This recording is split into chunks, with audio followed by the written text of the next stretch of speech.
सभी को नमस्ते। प्रिय श्रोताओं, पिछले वक्तव्य में हमने अष्टांग योग अर्थात उपासना योग के दो अंगों यम और नियम पर चर्चा की थी। अब आगे के अंगों पर आज चर्चा करेंगे। अष्टांग योग का तीसरा अंग आसन है। महर्षि पतंजलि के शब्दों में स्थिर सुखम आसन अर्थात जिस अवस्था में स्थिरता एवं सुख की प्राप्ति हो। महर्षि जी ने यहाँ किसी आसन का नाम नहीं लिखा है, बस उन्होंने एक स्थिति लिखी है कि ऐसी अवस्था में बैठना है जहां आप अधिकाधिक समय तक स्थिरता एवं सुखपूर्वक आप बैठ सकते हैं। आधुनिक आचार्य कहते हैं वर्तमान में प्रचलित योगासन परंपरा का मूल इस सूत्र में है। वो इस स्थिर सुखम आसनम सूत्र की व्याख्या को वर्तमान में प्रचलित आसनों से जोड़ देते हैं, लेकिन ध्यान रहे प्रचलित आसन किसी भी सूरत में इस सूत्र का विस्तार नहीं है।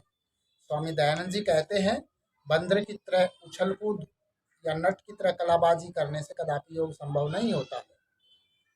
प्रचलित योगासन वास्तव में हठयोग के आसन है और इनका महर्षि पतंजलि के योग से कोई संबंध नहीं है। बेशक ये स्वास्थ्य की दृष्टि से अत्यंत लाभदायक है।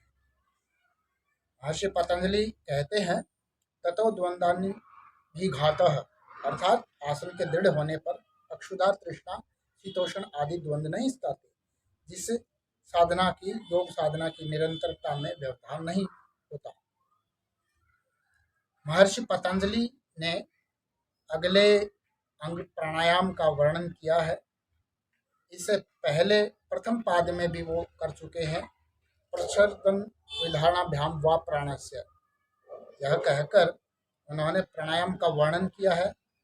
इस सूत्र का अर्थ है कि अंदर के वायु को बाहर पूरे वेग से बाहर फेंककर वहीं रोक देने से, तत्पश्चात वायु को अंदर लेकर यानी कि सांस को बाहर से अंदर लेकर वहीं रोक देने से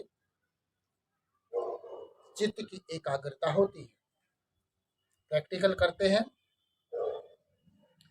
सांस को पूरे वेग के साथ महर्षि के आदेश के अनुसार हमने बाहर फेंकना है। वेग के साथ जैसे वमन होता है, उल्टी होती है, बाहर फेंक दिया, अब बाहर ही रोकना है। जितने काल तक आप आसानी से रोक सकते हैं रोकें। जब सांस लेने का मन करे तो धीरे धीरे बाहर से अंदर सांस लेंगे। पूरी छाती भर के अंदर ही रोक देंगे और जितनी देर आसानी से आप रोक सकते हैं बिना तनाव के आप रोक देंगे।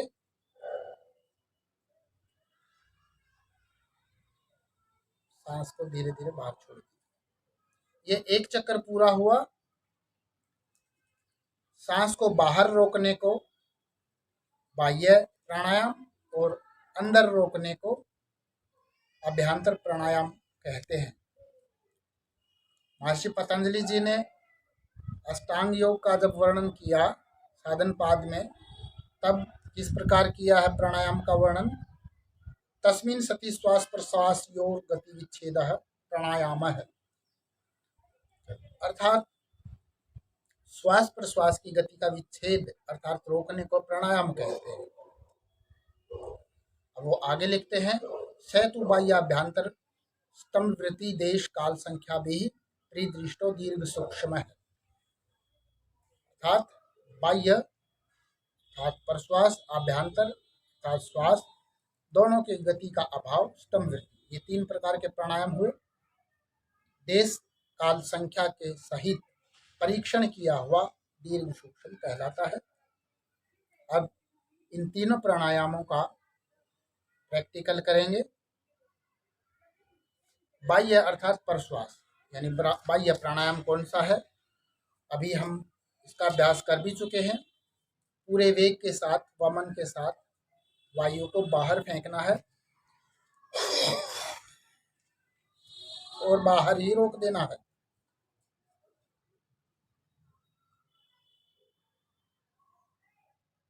और इस दौरान मन ही मन काउंट करें, गिनती गिने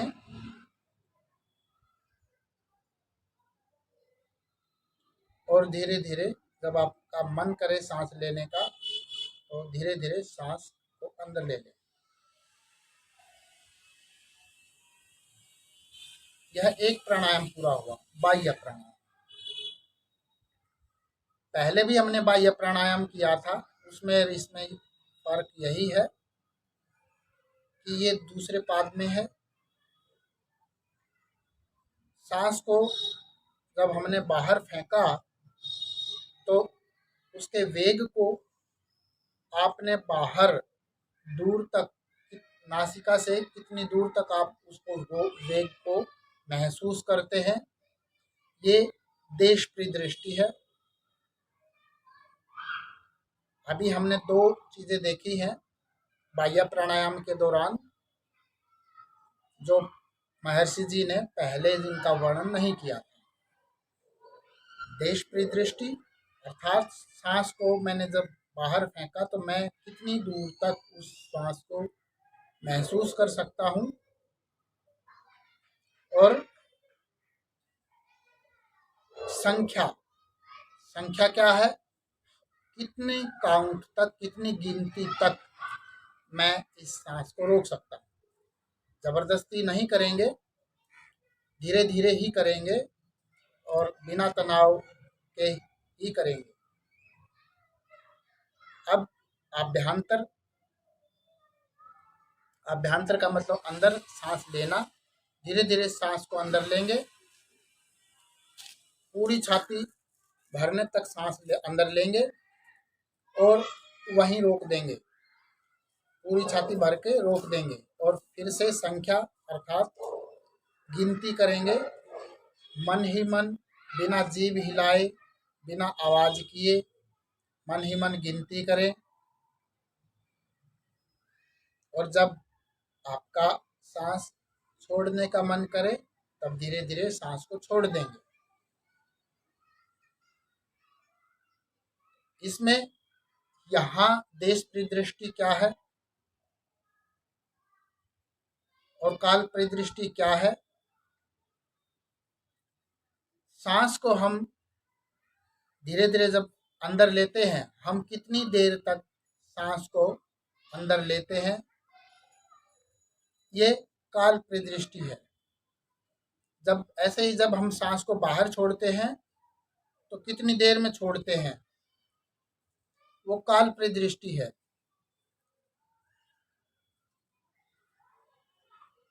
हम सांस को कितनी देर तक अंदर रोक पाते हैं, ये भी काल परिदृष्टि है। इसमें जब हम सांस को अंदर रोकते हैं तब गिनती करते हैं, गिनती करने से काल परिदृष्टि में सटीकता आती है। और देश परिदृष्टि क्या है, सांस को अंदर लेते समय सांस को कितनी अंदर तक हम महसूस कर पाते हैं, ये देश परिदृष्टि है। ऐसे ही हमने बाह्य प्राणायाम करते वक्त देखा था कि हम सांस को कितना बाहर तक लेके जाते हैं, कितना महसूस करते हैं, तब देश परिदृष्टि हुआ था। अब अभ्यंतर प्राणायाम में कितने अंदर तक सांस लिया है, तो उसको जहाँ तक हमने महसूस किया वो देश परिदृष्टि है। ऐसे ही काल परिदृष्टि कितना समय हमने लिया, ये देश परिदृष्टि और काल परिदृष्टि दोनों प्राणायाम में बनाकर रखनी है। तीसरा प्राणायाम है स्तंभवृत्ति। स्तंभवृत्ति प्राणायाम क्या है कि सांस को अचानक ही रोक देना है। सांस अंदर है, बाहर है, जहाँ भी है, अंदर नहीं होना चाहिए ना ही बाहर होना चाहिए। ऐसे समय में हमने सांस को रोकना है। तो इसका भी हम प्रैक्टिकल अनुभव करेंगे। अभी सांस को मैंने ना तो बिल्कुल बाहर छोड़ा है, यानी कि थोड़ा सा अंदर भी है, थोड़ा सा बाहर भी है, मैंने यहीं रोक दिया। इसमें आप काल परिदृष्टि बनाएं, गिनती करके, मन ही मन गिनती करेंगे, ना जीभ हिलाएंगे अंदर से, ना ही बाहर हवा फेंकेंगे गिनती करने से, ना ही आवाज करेंगे, ना होश हिलाएंगे। जितनी देर आसानी से रोक सकते हैं रोकिए। इन तीनों प्राणायामों को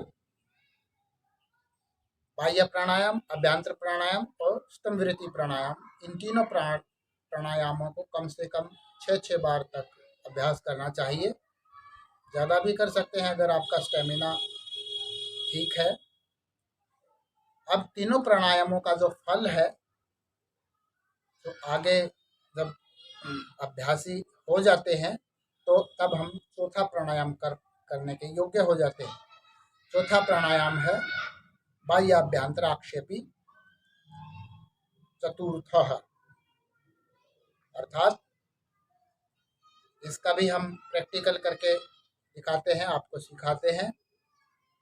सांस को, जितना आप सांस लेते हैं, सांस को आधा 50% बाहर निकाल देंगे धीरे धीरे और वहीं रोक देंगे।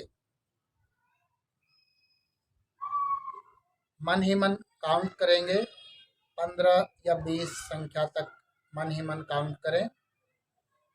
उसके बाद पुनः जितना सांस हमारे छाती में बचा है उसका 50% आधा फिर से बाहर निकाल देंगे धीरे धीरे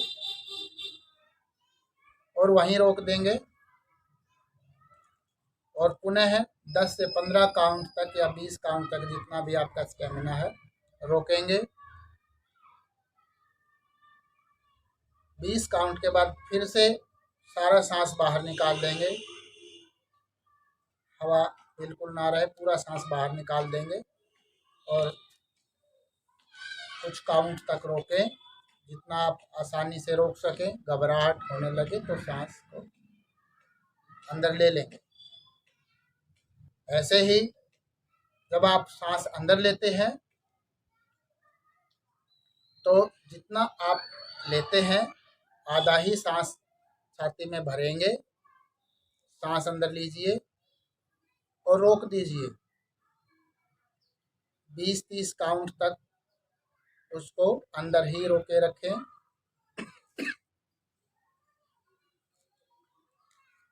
उसके बाद पुनः जितना आपने सांस लिया था उसका आधा और अंदर ले लेंगे और रोक देंगे और पुनः कम से कम 30 काउंट तक गिनने का प्रयास करें मन ही मन। और तीसरे प्रयास में पूरी छाती भर लेंगे और 30 काउंट तक पुनः रोकने का प्रयास करेंगे। अगर आसानी से रोक पाते हैं ठीक है, ज़बरदस्ती नहीं करेंगे। उसके बाद श्वास प्रश्वास सामान्य कर दें। यह एक राउंड हुआ। इस तरह के आप कम से कम 3-4 राउंड अवश्य करें। अगर अभ्यास आपका अच्छा है, स्टेमिना बना हुआ है, तो 6 राउंड तक इसका अभ्यास कर सकते हैं। महर्षि जी प्राणायाम का फल लिखते हैं, ततः अक्षीयते प्रकाशावरणम, अर्थात चारों प्राणायाम जो हमने ऊपर चर्चा की है, पहले चर्चा की है, उनका अभ्यास करने से जो अविद्या का आवरण है वह नष्ट हो जाता है और आत्मा का ज्ञान धीरे धीरे निरंतर बढ़ता जाता है। प्रिय विद्यार्थियों, इस वीडियो में हमने आसन और प्राणायाम पर चर्चा की है और शेष अंगों पर अगले वीडियो में चर्चा करेंगे। कमेंट बॉक्स में अपने प्रश्न अवश्य लिखें, जिनके समाधान करने की मैं पूरी कोशिश करूंगा। वीडियो पसंद आई तो लाइक व शेयर करें और चैनल को सब्सक्राइब करें। आपका दिन शुभ हो। नमस्ते।